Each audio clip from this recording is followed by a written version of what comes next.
Yo, what's up, folks? This is Impact, and I want to take this time to welcome you back to the Hurt Business 101. Let's get right into it, man. Today's video, I want to discuss a topic that I believe is really important. This is very informative for those out here who have made thought about it. I'm sure everybody has at one point or another, and that's fighter trainer chemistry, different types of trainers in boxing. Does it matter? Does it not matter? Let's get right into it, man. All right, so I want to discuss some different types of trainers in boxing. Also, the fact that after a tough loss, you'll hear it'll be an outpouring of criticism. This is one of the most disgusting parts about boxing I hate, and that's the constant berating of fighters once they take a loss. We'll get into that another time. But one of the things that always comes up after a fighter takes a tough loss is, he needs to get another trainer. That trainer is trash. He needs to hire somebody better.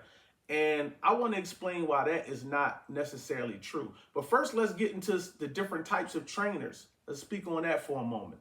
So I kind of break the trainers up into, maybe about 4 categories. Now, I'm sure there's, and then there's combinations, guys that have 1 or 2 or maybe overall, they have an overall grasp of all of these concepts, but I want to break it down in categories for clarity. First off, you have like the teachers. Now, these trainers are the guys that know how to teach.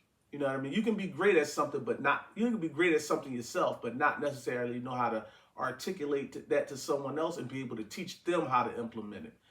So you have those guys. They can bring a kid up from the beginning and teach them the foundation, really groom them to being a really solid fighter from the beginning. And a lot of these teachers are guys that you never actually see. A lot of these guys never make it to being big coaches or anything. These are guys that maybe have spent their whole life in rec centers or in local gyms in cities, just teaching these guys. And these are the guys that have helped lay the foundation for the fighters that we ultimately watch on TV and we love. Secondly, we have one of the types of coaches that I like as well. These are the motivational coaches. The guys that could just, you have a guy that has talent, but, and this type of trainer knows exactly what to say, how to motivate this guy, exactly what buttons to push in the corner. I'm sure you can point to so many great fights in the history of boxing and find a moment where they catch a sound bite in the corner and you'll hear a coach, just tell his fighter just the right thing, motivate him, almost like a movie script, makes you want to like jump up out of your seat and fight and do around yourself. Those coaches, the motivational guys. Then I have another type of coach, that is beneficial. And these are like the militant coaches, the coaches that get a guy who's not as disciplined, a guy that likes to do things his own way. He's kind of hard-headed, stubborn. And these militant coaches are like, it's kind of my way or the highway. They're going to whip you into shape. They like authoritative, they're like authoritarians. Like they just like dictate everything. They're real stern. They're real blunt. And these guys are well suited for guys with, I won't say behavior issues. We talking about adults, not behavior, but guys that are kind of undisciplined. That's where these trainers come in. And then you have hired gun coaches. And these are the coaches that we see. You often see high profile fighters as their career progresses and they get to a certain point, they feel as though I've made it to as far as I can with this coach. Now I need to go with this coach.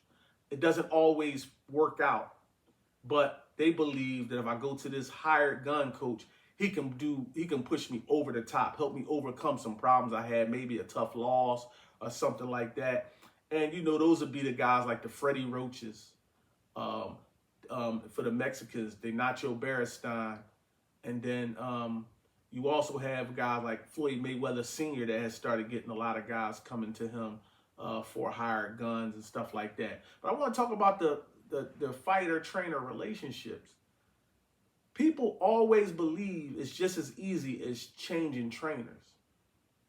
But we've seen several, if not hundreds of instances where this did not result in better results.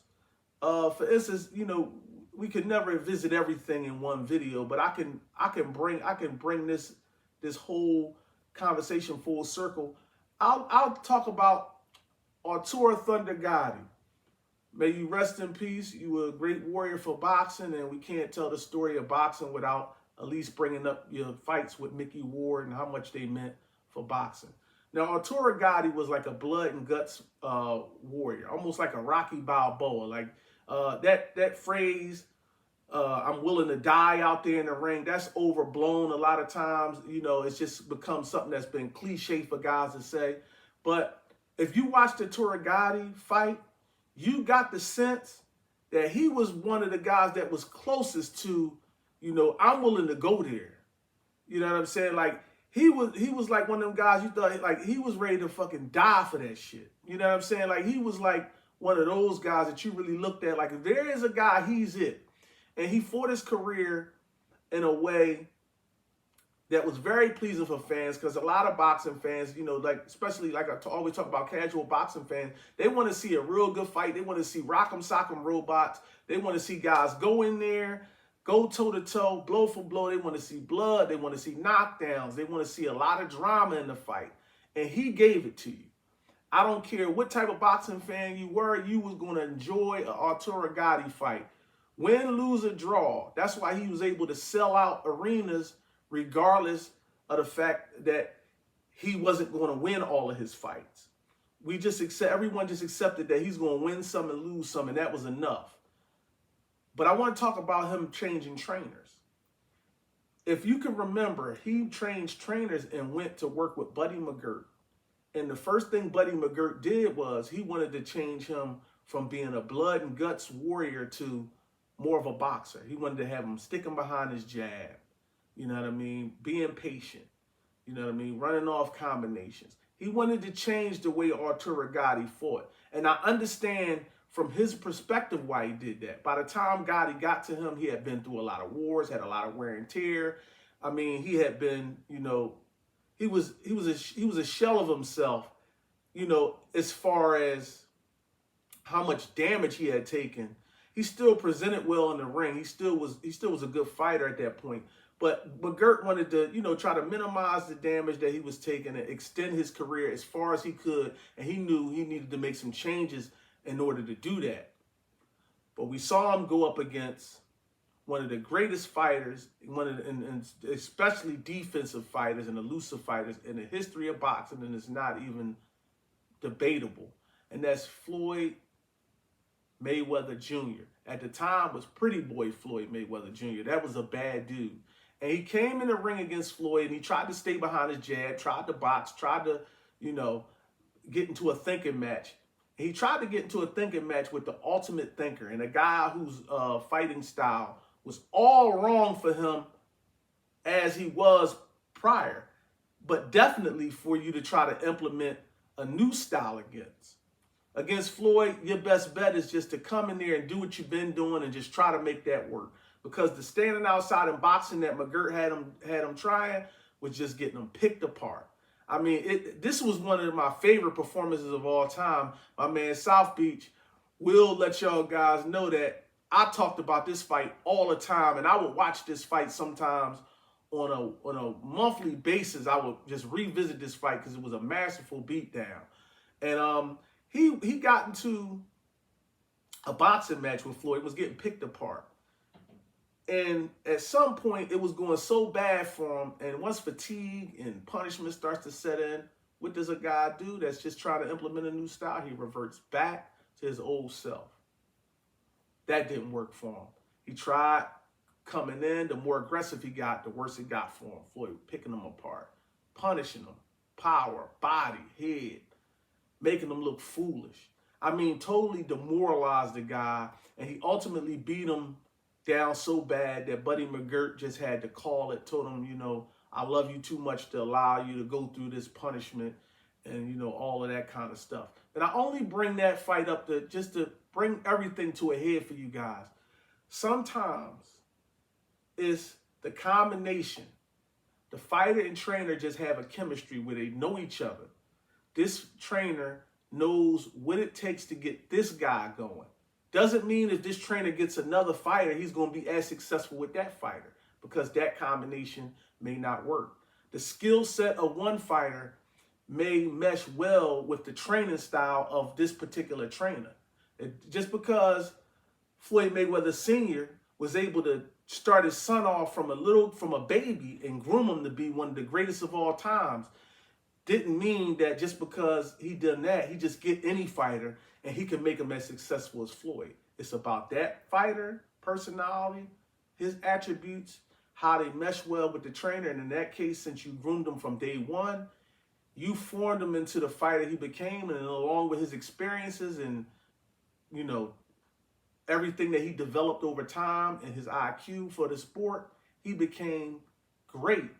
And it was the combination of him, his father, and then later on him and his uncle that you know, made it the way it was. And it wasn't just the trainer or just the fighter.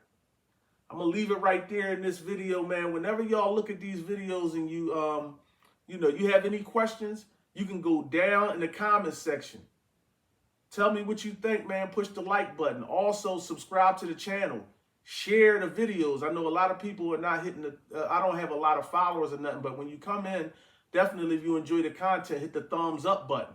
You know what I mean? Share the videos with other people so they can come on in and we can build a community. You know, I would like to get the numbers up.